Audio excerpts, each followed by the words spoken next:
তাকবীর, তাকবীর, August, 15 August, Maulana Abul Kalam Azad, Maulana Abul Kalam Azad. উল্টোটা বলবে কিরকম হলো? ওই তো বাংলাটা উল্টো কেমন হলো? পুরো বলতে ফুলটা ঝাপটা করো। আলাইকুম রহমতুল্লাহি ওয়া বারাকাতুহু। আজ ভারতবর্ষের স্বাধীনতা দিবস বিভিন্ন স্থানে উদযাপিত হচ্ছে। আজ দক্ষিণা পশ্চিমপাড়া ফুরফুরা মুক্তবোর্ডে ছাত্রীকে নিয়ে আমি অদম গুণাগার যারা দেশ স্বাধীনের জন্য শহীদ হয়েছেন তাদের স্মরণে পতাকা উত্তোলন করলাম। কিছু মানুষ বলে থাকেন যে স্বাধীনতা দিবসে মুসলমানদের অবদান নেই, আলেম ওলামার অবদান নেই।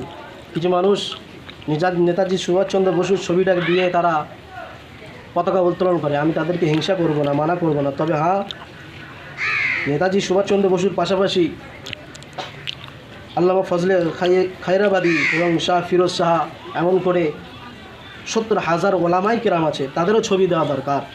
তাদের ছবি দিয়ে পতাকা উত্তোলন করা দরকার, যাতে মানুষে জানতে পারে স্বাধীনতার যুদ্ধে কত মুসলমান জীবন উৎসর্গ করেছে।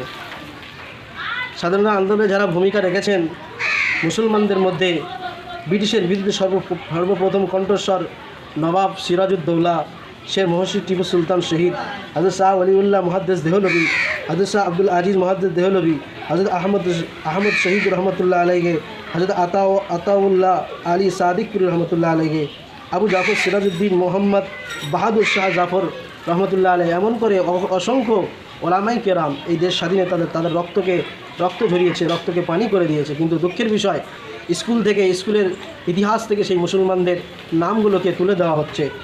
মুসলমানদের ঘরের ছেলেমেয়েরা আদৌ তারা জানে না যে আলেম ওলামা এবং মুসলমানদের কত মুসলমান ভাই বোনেরা এই দেশ স্বাধীন করতে গিয়ে কত রক্ত ঝরিয়েছে, কত আমার ভাই শহীদ হয়েছে। একদল আরএসএসের দালাল তারা বলে মুসলমানরা তারা স্বাধীনতায় কোনো ভূমিকা রাখেনি। আজকের আপনাদের কাছে আমি দলিল দিতে পারি এবং প্রমাণ সহ দেখাতে পারি, 70,000-ও বেশি আলেম ওলামা এই ভারতবর্ষের জমিনকে ব্রিটিশদের হাত থেকে স্বাধীন করতে গিয়ে তারা রক্ত দিয়েছেন। আমার বলার উদ্দেশ্য, আপনারা যেমন নেতাজি সুভাষচন্দ্র বসুর যেমন ছবি দেবেন, এমন হাজি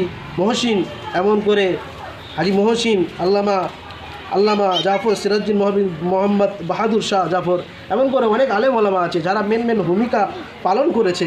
এমন করে যেমন শাহ ওলিউল্লাহ দেহলভী রহমতুল্লাহ আলাইহি, এদেরও ছবি দিয়ে এদেরও স্মরণে এরাও স্বাধীনতা দিবস উদযাপিত করা দরকার আমি মনে করি। এই পর্যন্ত বলে আমার বক্তব্য সংক্ষিপ্ত করলাম। আসসালামু আলাইকুম।